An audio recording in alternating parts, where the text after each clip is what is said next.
All right, hello everyone. Thank you so much for tuning in to this electrifying episode of the Geek Garage podcast, the most inclusive and accessible nerd culture audio program on the interwebs.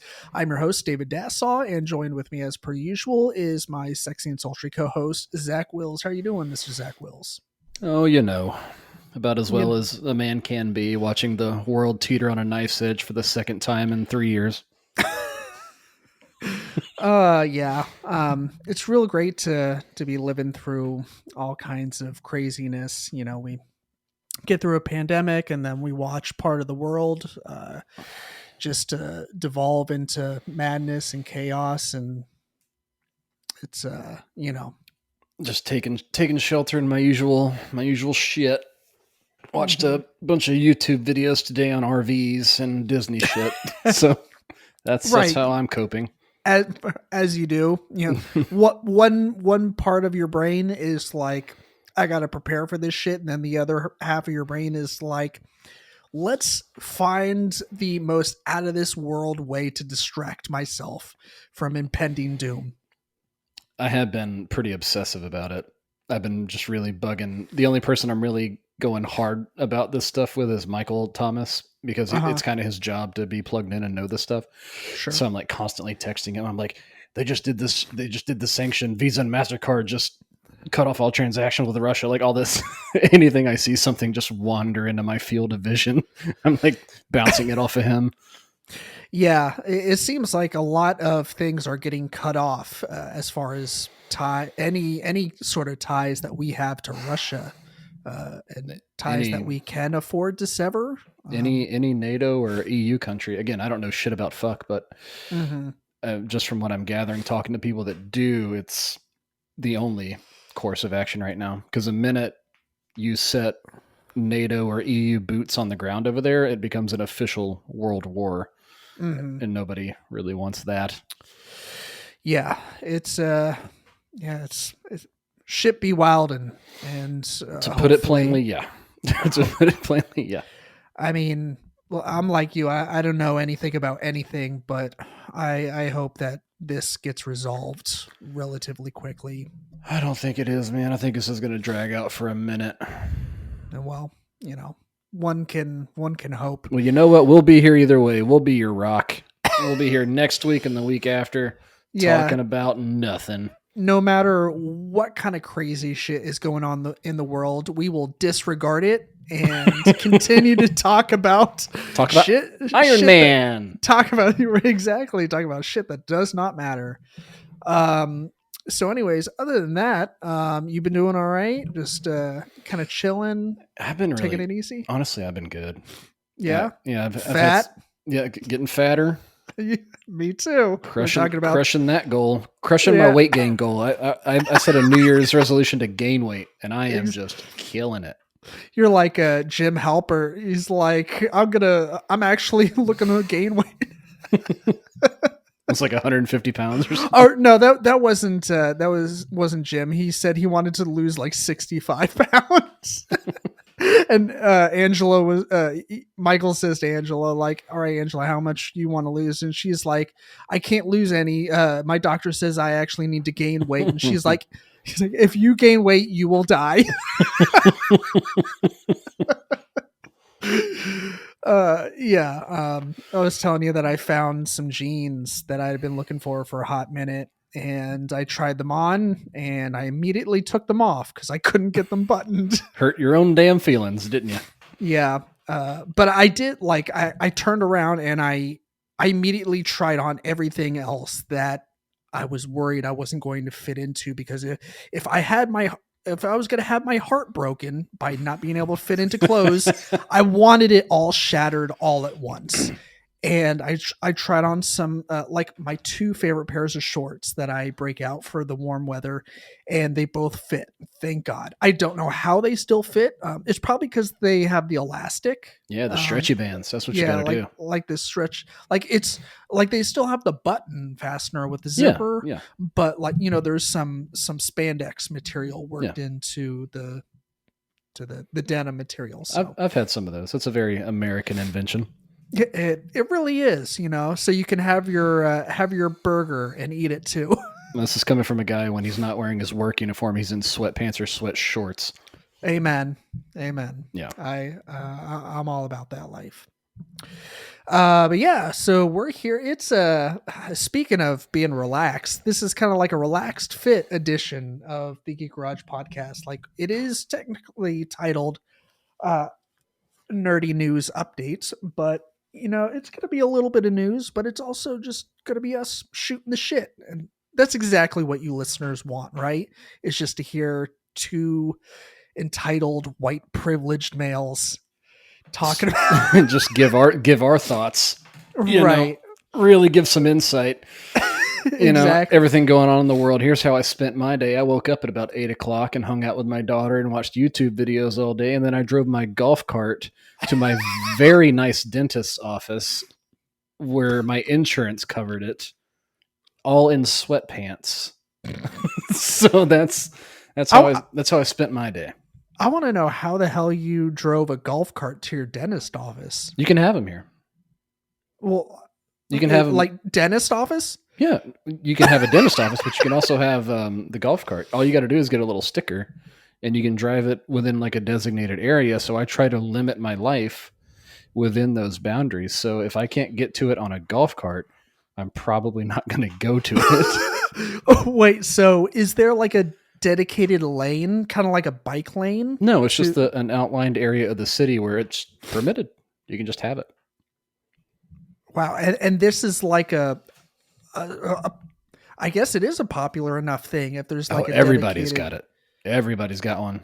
Golf carts and dogs are like the two big things that everybody has. And I'm assuming that's just because in Florida, for the most part, it's like summer all year long. Yeah, it's like super nice year round, but I don't think that it's like super common. It's just this little town that I'm in where they just limited us to like, it's miles. You can go for a while on a golf cart, but you can go like downtown restaurants, bars, all this stuff. The dentist, evidently. All right. Yeah. I don't know why that just blows my mind. Like there's a couple people in our neighborhood that have like golf carts or, some other contraption that looks like a golf cart, and they go pretty fast.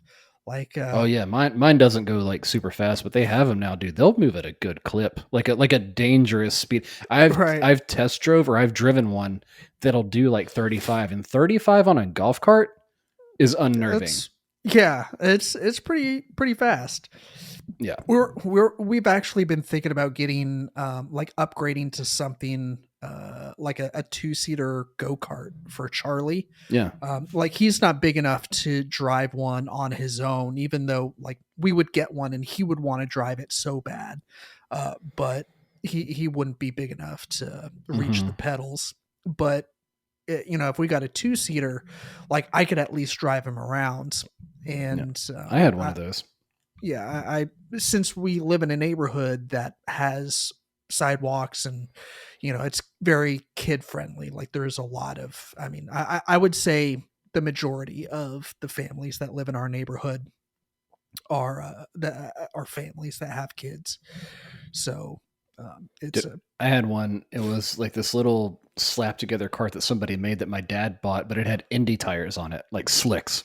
Oh really? And I would drive it. We had like a 2-acre yard, and I would drive this golf cart around the yard with these Indy slicks on it, just crashing into trees and stuff. It's so fun.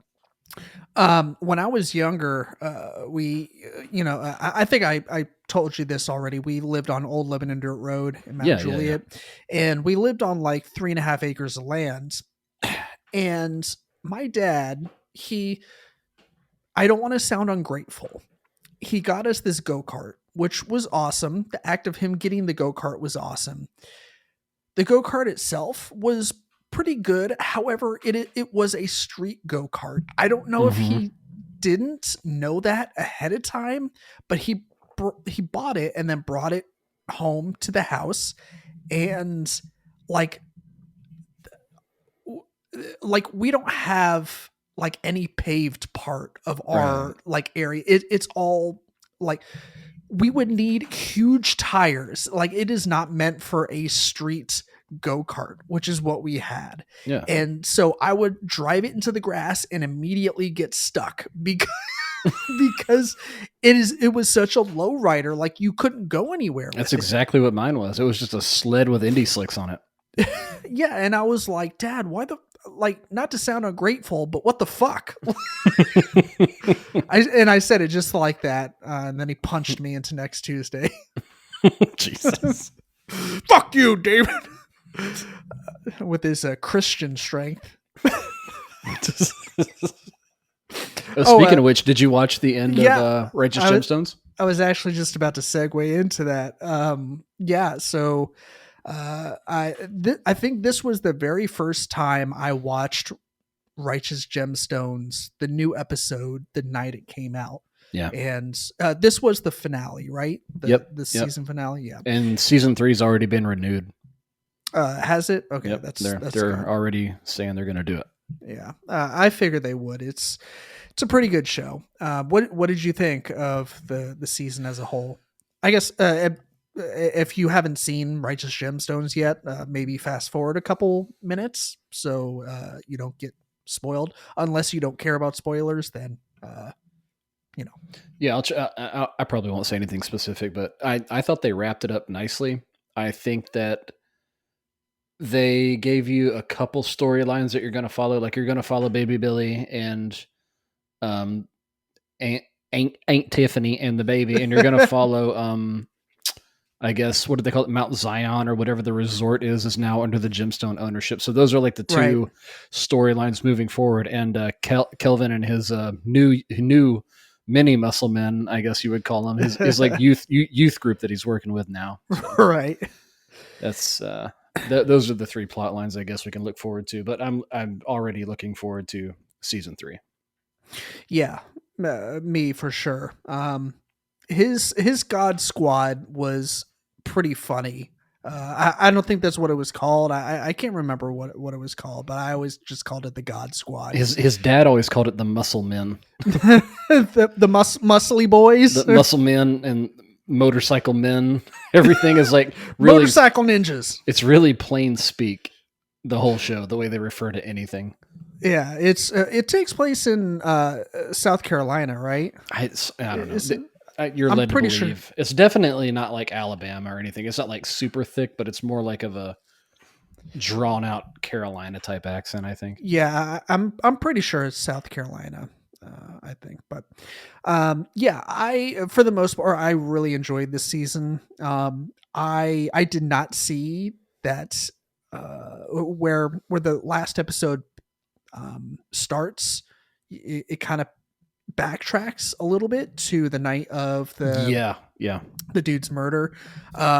Did not see that coming. That is just the genius of the writing of Danny McBride and David Gordon Green, and I think Jody Hill. She might be a writer in there too. I know she was a very heavy director in this season.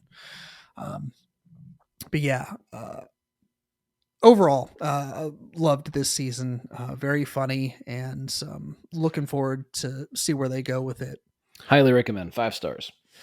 Yeah. I'm still trying to figure out who my favorite character is. Like it usually with a show, I latch onto a character pretty quickly. But I don't like, it might be Danny McBride's character. I want to like Adam Levine's character, but there's just something there that I'm like, for me, it's possibly the most least interesting part of the story or their family. I don't know why. There wasn't a moment for me where I was disappointed when they transitioned to the next segment of the next story arc. Sure. There wasn't like a minute where I'm like, ugh, this story or that story. It kept me engaged the whole time. Yeah. Yeah. Same for me. Is just, there were certain story or character arcs that I preferred over others.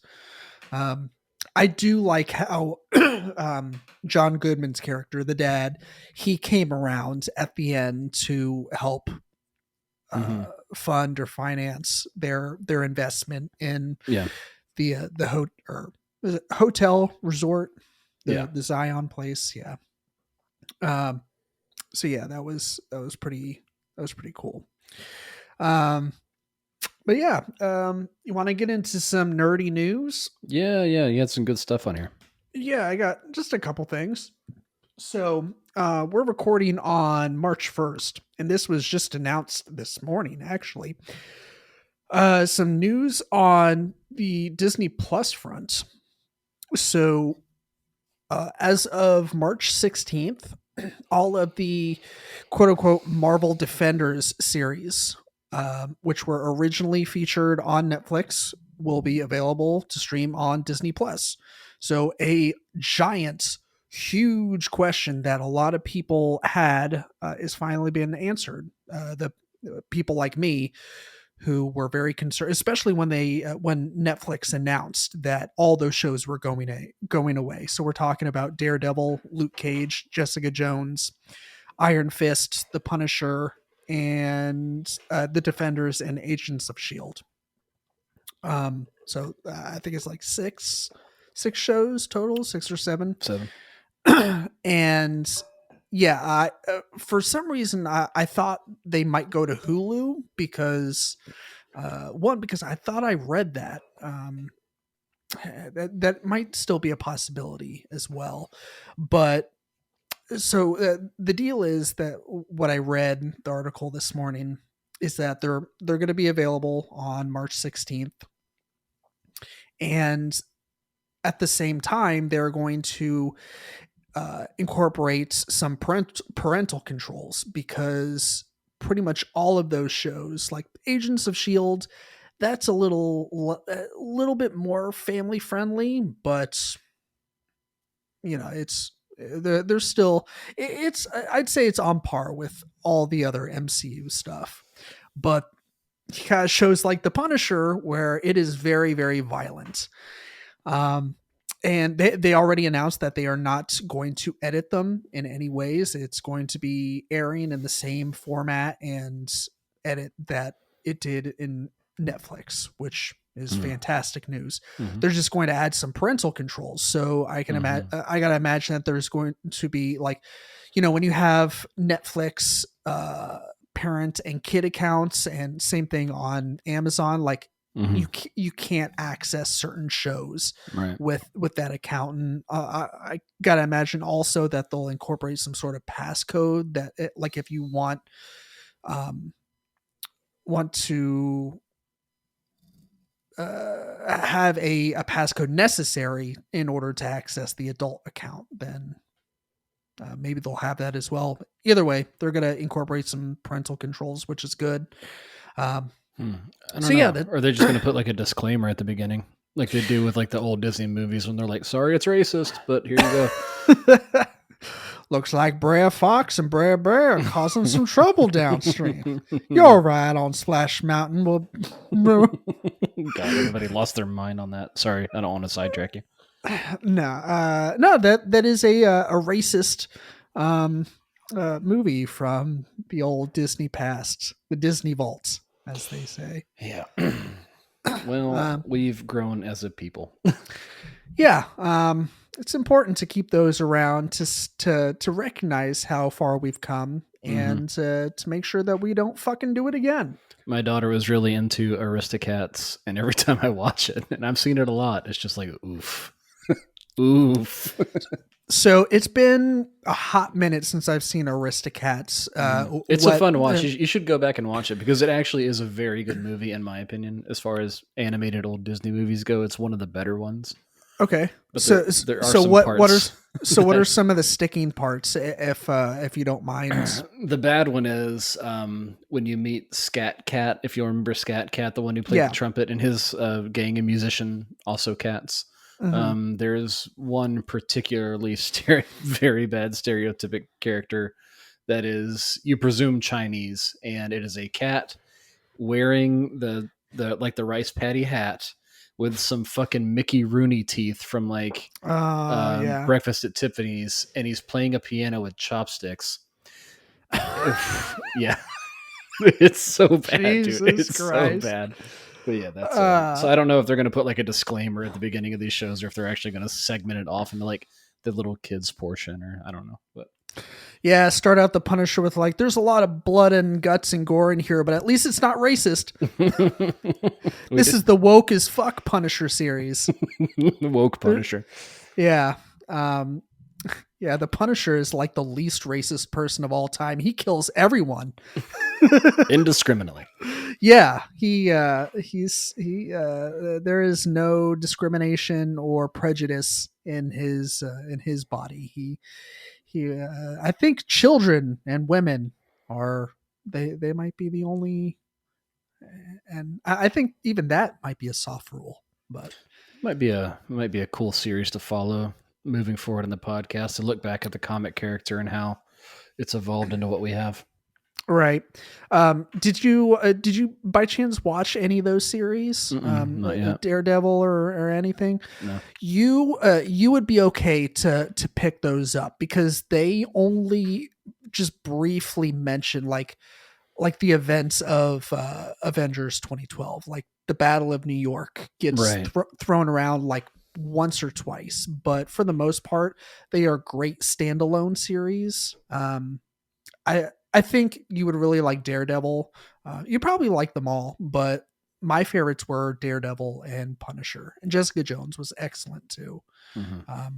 David Tennant was in the first season, and he was so fucking good. But yeah, you should check them out. Yeah, maybe I'll, now that I'm done with Gemstones, I need something to fill that slot, since Peaky Blinders isn't coming out until I guess the summer in the US. So Yeah, that's right.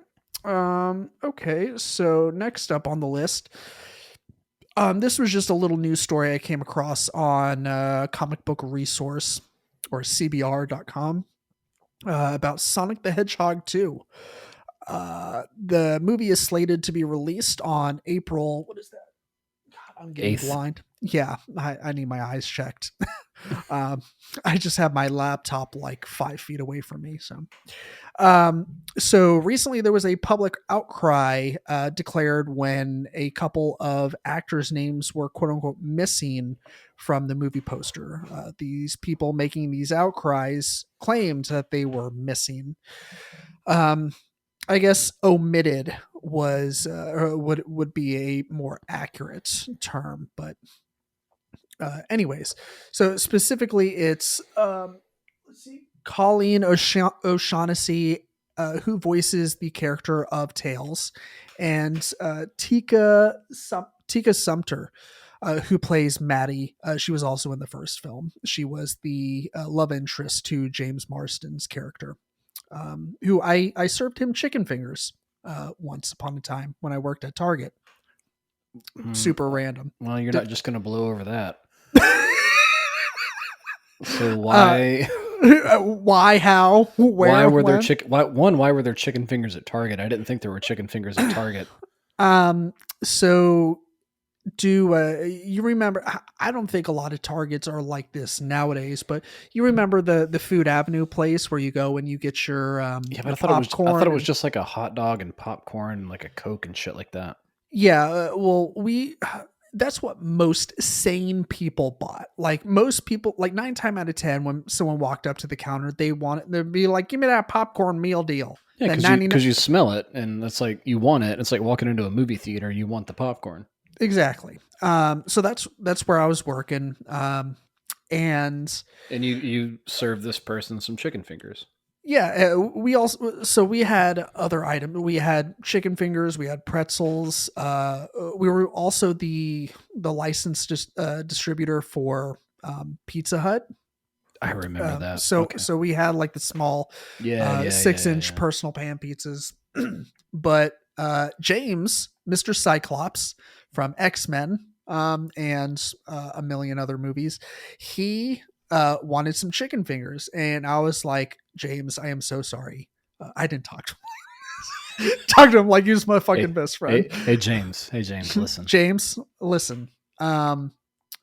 no one really orders the chicken fingers, so we keep them frozen and take about 6-7 minutes to cook. And he's like, "That's cool, bro. I'll go over around the corner and sit down, and I'll be back in a few minutes." And I was like, "I'll bring them over to you. You need any sauce?" And so I made him some chicken fingers, and that was my story. All right, great story. All right, that's all I wanted. You can Yeah, keep going. like I think he actually came through a couple times. The first time, my team lead was she was up at the register checking people out, and I was back there like prepping pizzas or whatever. And she like runs back to me. She's like, "Cyclops is here." I was like, "What in the fuck are you talking about?" She's just like screaming in my face, like, "Cyclops is here! Cyclops is here!" I was like, "I don't understand what you're talking about. Who the fuck is Cyclops?" And like, I look over, I realize it's James Marsden, and I was like, "Holy fuck, Cyclops is here! What is James Marsden doing in Mount Juliet, Tennessee?" Turns out that his wife lives here. Okay. So that's the reason why he was there. But it was like, at the time, it was the day after X3 came out in theaters, and I was like, such weird timing to have him pop in like the day after the third X-Men movie comes out. Cool. Anyways, back to Sonic the Hedgehog 2. Yeah, so people were pissed that these two actors were omitted, especially Colleen O'Shaughnessy. She, like I said, the voice actor for Tails. And they thought this was indicative of a much larger problem that is going on right now in Hollywood, which has to do with the mistreatment and misrepresentation or underrepresentation of voice actors. And I kind of have to agree. Zach, I wanted to get your thoughts on this. I wasn't exactly sure how much you've been paying attention to. I saw this story. I don't know what goes into a movie poster and what decisions get made as to who's billed to be on the poster. And this is obviously animated, so the voice actors, so I don't know why they would have been omitted. I mean, Tails, I think, is a pretty prominent character. Right. At least I feel like. I haven't even seen the poster. I don't even know. Like, could they have fit it? Did they make it the names like, hey, you actually have a link here. Maybe I should have clicked the fucking link before I start talking. I mean, in my opinion, could they have fitted it? I mean, in my opinion, no poster is too small to be able to not fit as many names as you want. Just make the font size a little bit smaller, or stagger the names. You're right. I don't even know why I even had that thought. There's no reason you can't fit the name. So I don't know why you would omit a prominent character like that. I don't know. Maybe maybe it is a problem. Again, I don't know what goes into that billing decision. So yeah, I mean, it could have been just an honest, like, quote unquote mistake, but like, I don't know. Or maybe your agent didn't push for it. I don't know. Yeah. I'm just guessing. I don't know either. But like I said, there is a, this is just another drop in the bucket of the fuckery that's been going on with the treatment of voice actors. A couple weeks ago, there was the big hullabaloo surrounding Futurama. What's his name? Right. That voice Bender. One day when they announced that Futurama was coming back for another season, people got super psyched, and then they found out that what's his name wasn't coming back to voice Bender, and I was like, all right, let's give it a minute. Let's figure out why. Maybe he's, contracted to be on other stuff and just can't fit it into his schedule.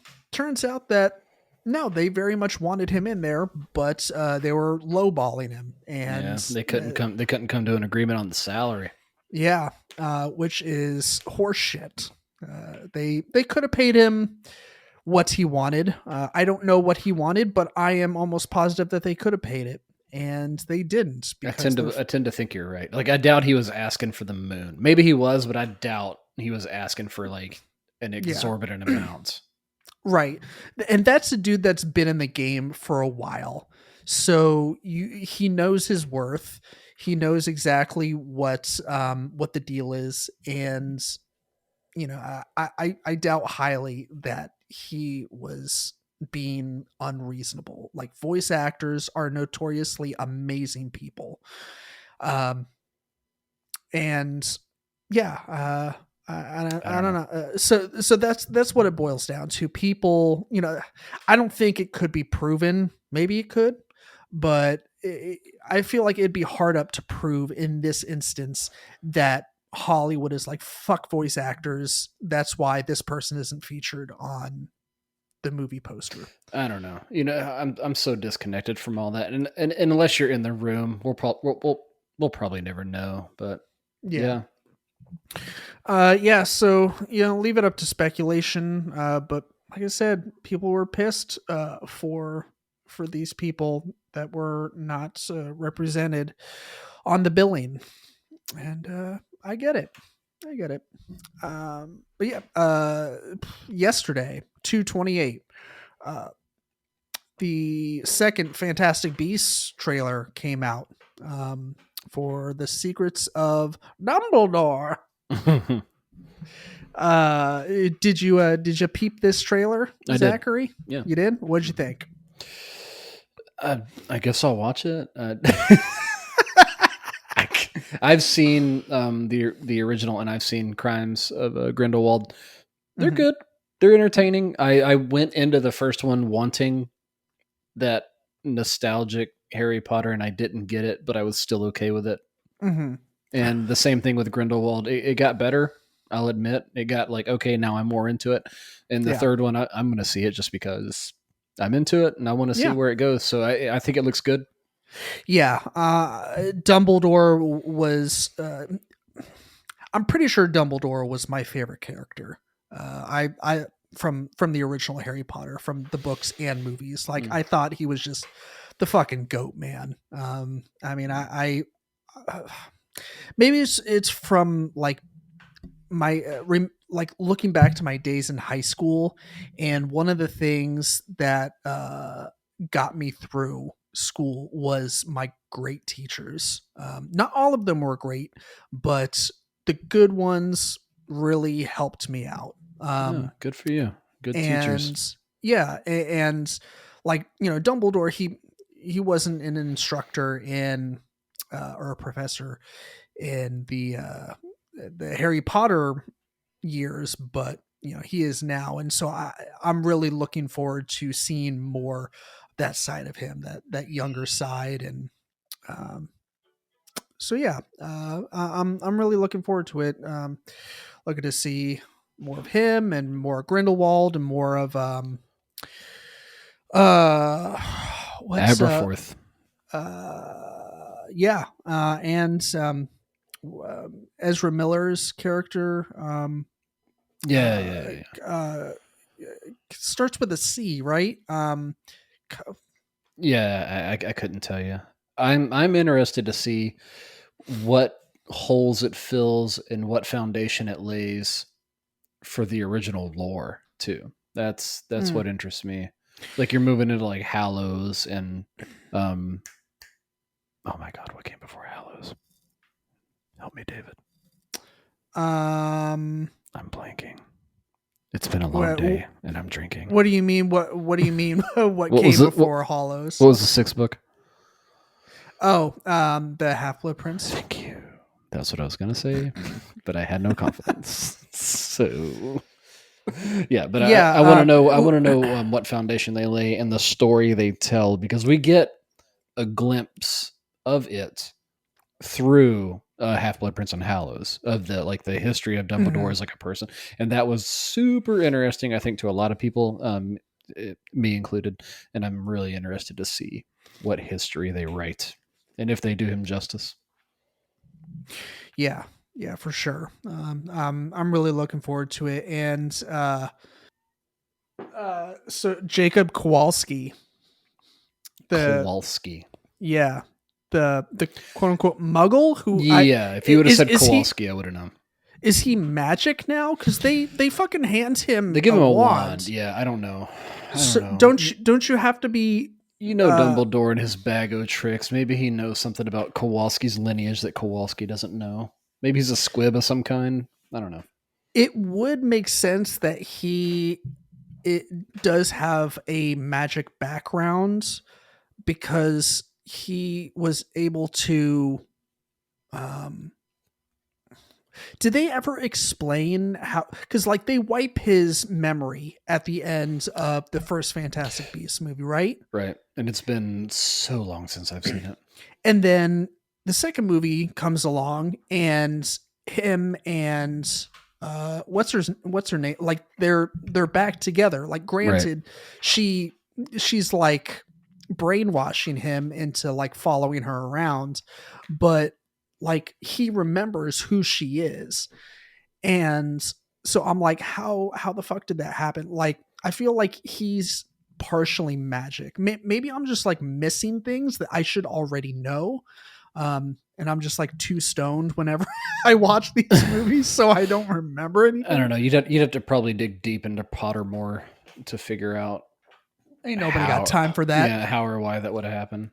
Yeah, nobody got time for that. No, some people do. I do not. Nor do I. I have two children with autism that just love playing with their own feces.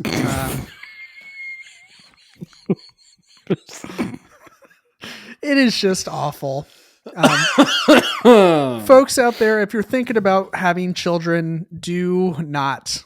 It is a trap. It is a trick. Mine fucking is in the habit of trying to take her diaper off now. She's like trying to rip it off, like trying to Hulk out of it, stick her arms down in the bands, and like trying to like really. You know what that means? She's ready for potty training. Yep, you're right, and we're fixing to really get on that. You're lucky that you have a girl, and just one girl. Girls potty train a lot easier and a lot faster than boys. I have heard that. I don't know why.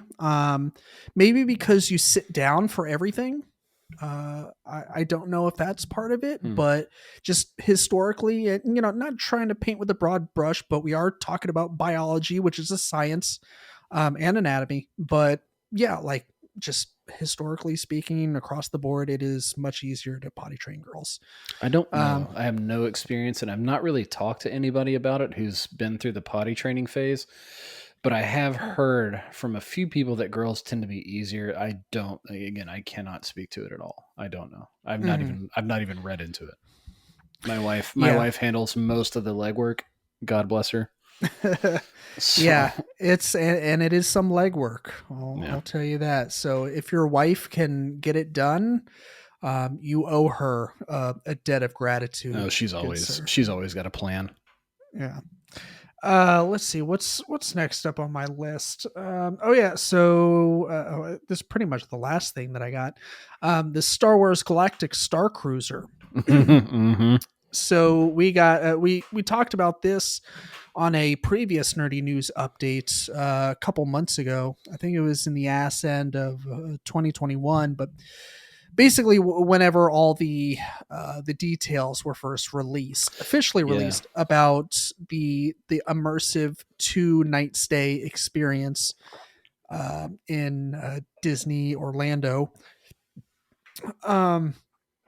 they released all these details. Well, they just opened their doors, I guess unofficially, but to like VIPs, influencers, people that are a big deal. But it was a press release.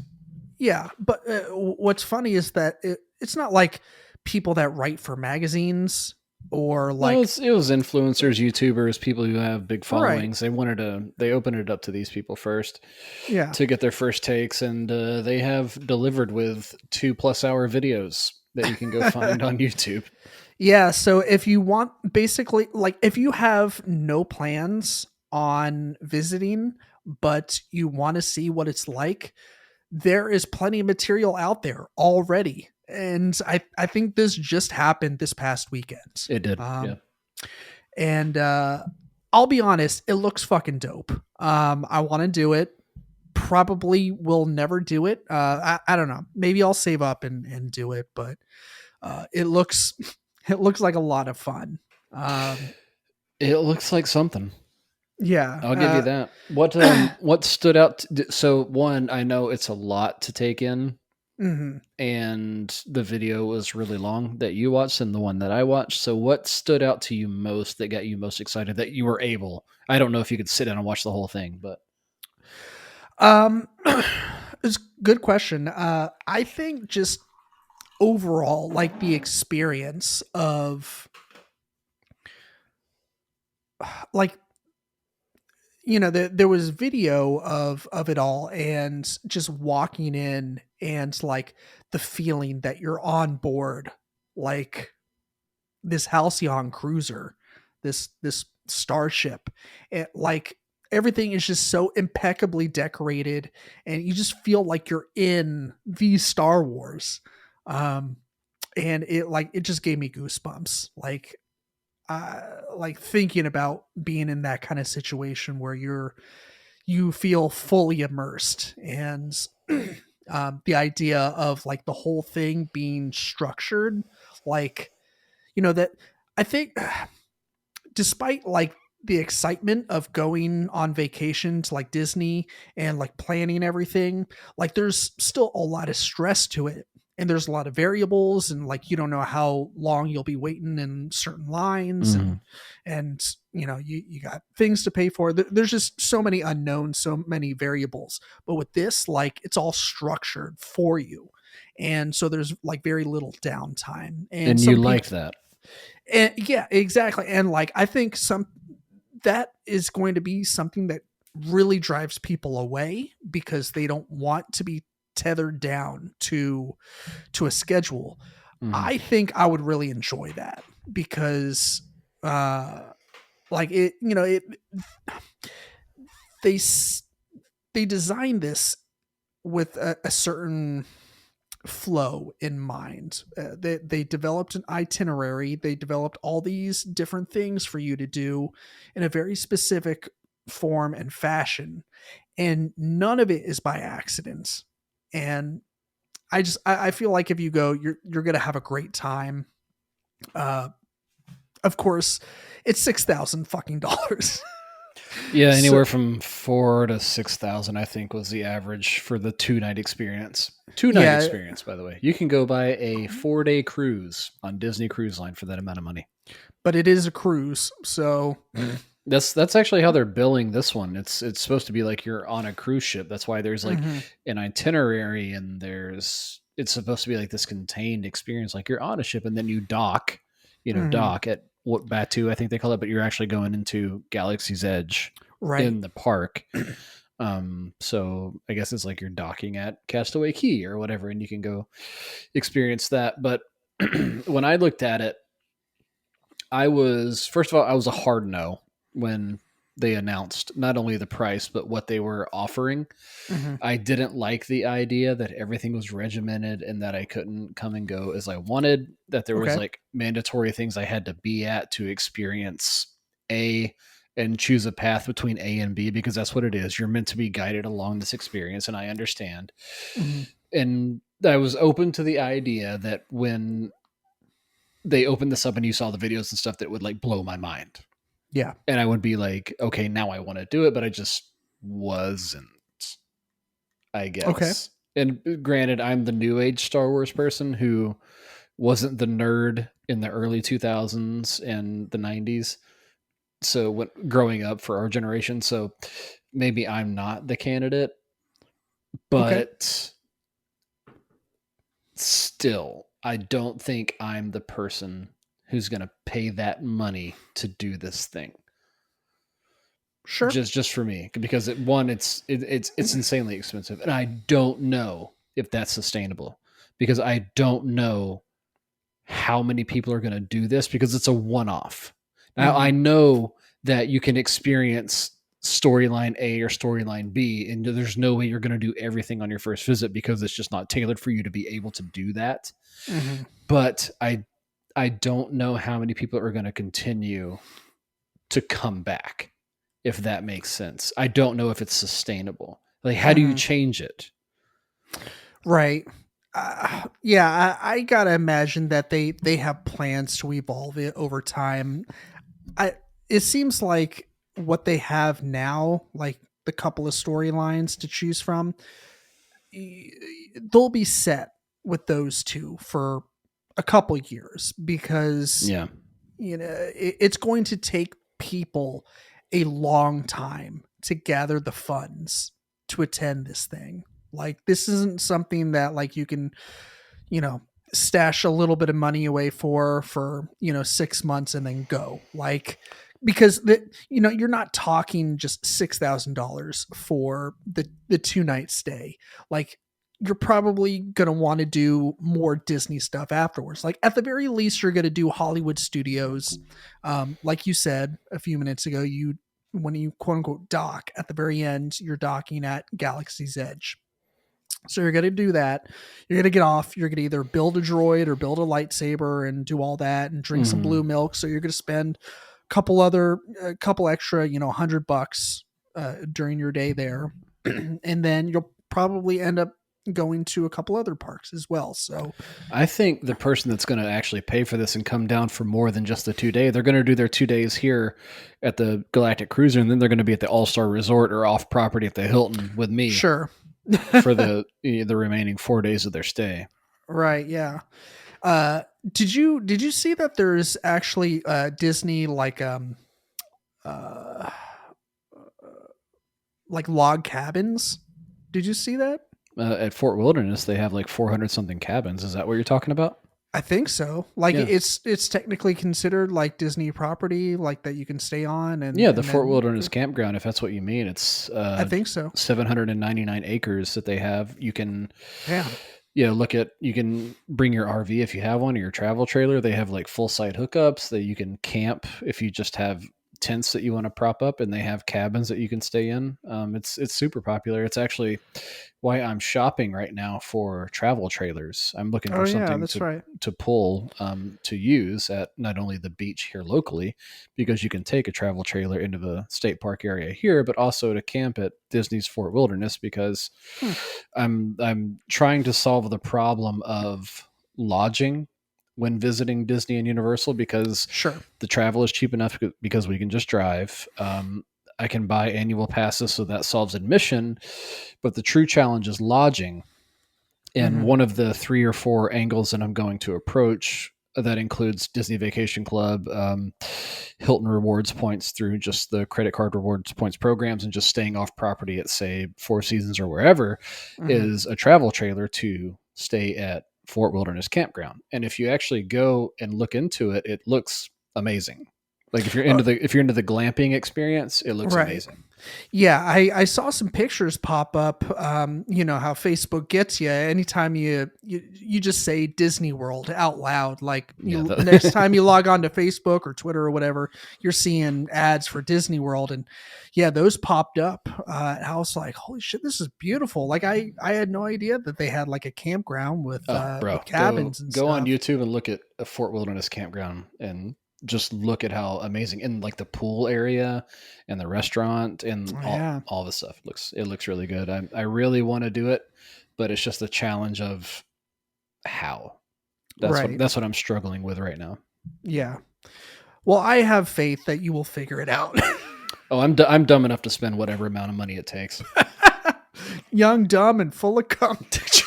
Yeah.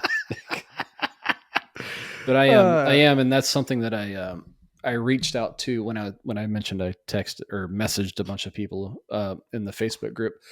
I asked if they would be interested in learning about Disney and things like that, because it's out of reach for so many people.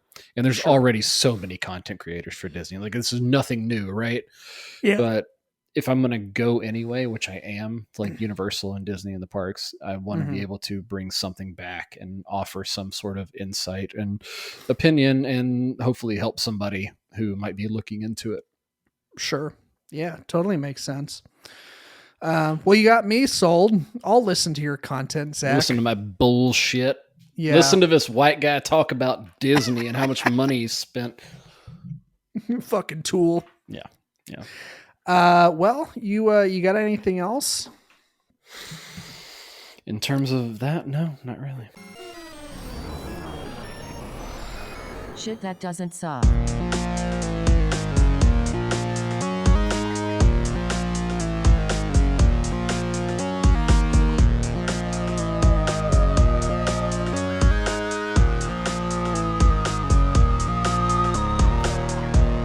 was hitting up my letterbox to see what to plug for my shit that doesn't suck.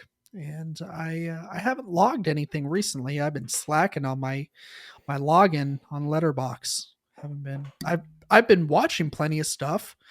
I guess I'll go first. I've been so we talked about Righteous Gemstones. Finished that up. I caught the season 2 finale of Euphoria because that aired as well. That was pretty good. You don't watch Euphoria, do you, Zach? No, I haven't. Okay. Yeah, so that was pretty good. Let's see. Can't really, like I said, there's been plenty. Better Call Saul final season was recently announced, and so I decided, hey, why not make one more pass through of the entire series? Really? Up until and like I started it on like Friday evening, and I am already to season 4 today. God, I'm just gonna watch a recap video, but it is so much easier to binge watch than Breaking Bad. Like you watch 2 episodes of Breaking Bad and you fall into a depression spiral. It's a heavy watch. But Better Call Saul, I feel like it's just like tonally, it's very similar because it's the same showrunners. Sure, but it's just different. Like you have the humor of Jimmy McGill and / Saul Goodman, and just the craziness that he concocts. So I feel like it's a much more laid back and lackadaisical series to watch, but still intense in moments. Yeah. But yeah, like I said, I wanted to rewatch it again because why not? And it's just as good as ever. Anyways, that's my shiz. What's your shiz? You got anything? I don't know. I can't think of anything new.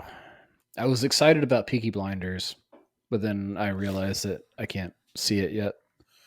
Yeah.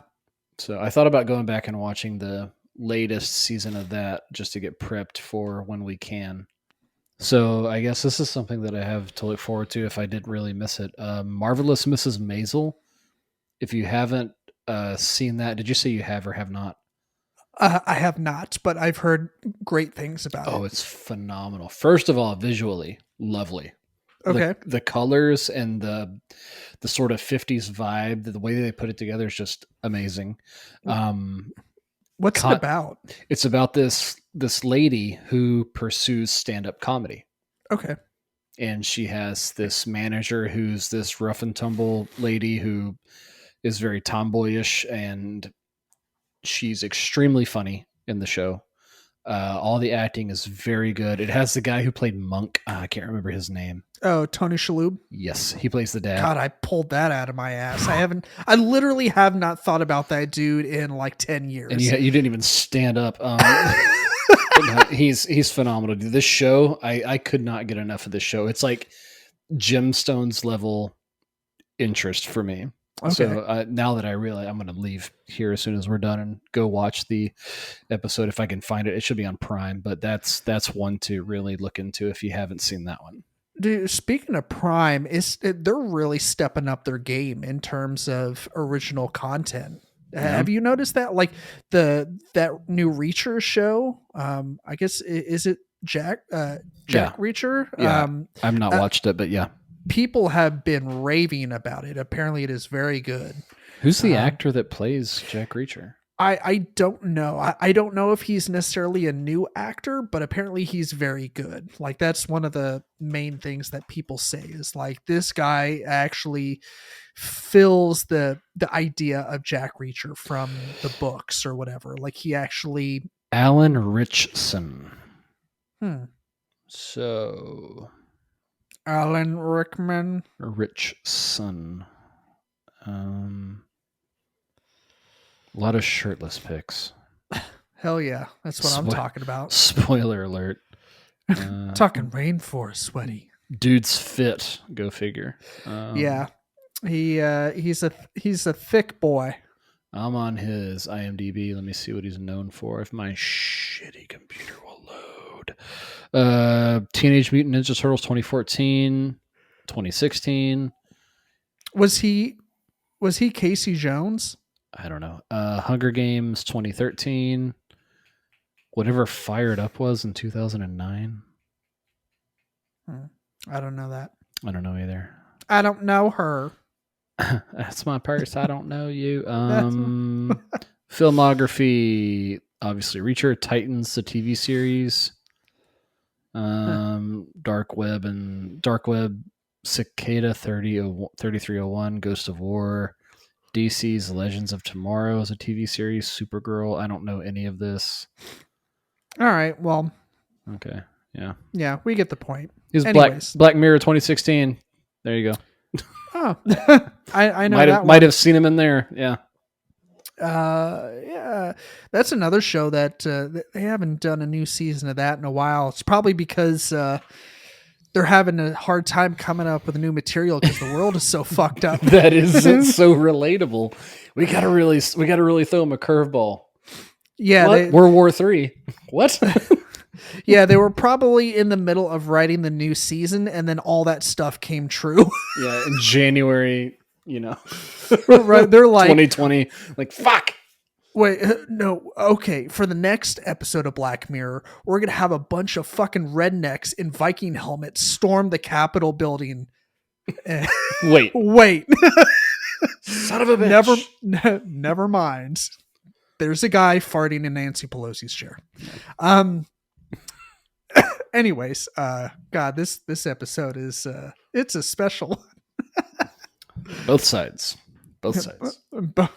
There's a. It reminds me of that comment that Ryan made on that episode of The Office. Where when he toasted the troops. Here's to the troops.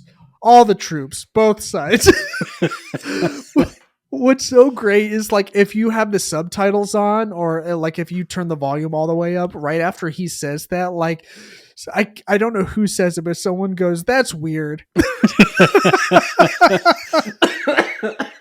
Like you made it weird, Brian. It's so good. Good. Get your head in the game, Gabriel. Why are you talking to Stanley's mistress? That's a new record. It took us an hour to bring up The Office. No, we brought it up in like the first 4 minutes. If you listen back, never mind. Yeah. So, all right. Well, listeners, thank you so much for tuning in to this episode of the Geek Garage podcast. We appreciate it. Find us on social media if you haven't already. Subscribe to the podcast if you haven't already. Leave us a rating and review on Apple Podcasts, Spotify, and Stitcher. Visit our Etsy shop. Subscribe to our Patreon if you feel kind and courteous enough to throw us a few dollars a month. We greatly appreciate it. All the links for that will be down below in the description. And as always, be kind, stay geeky, and eat lots of cheesecake. Bye! Love y'all.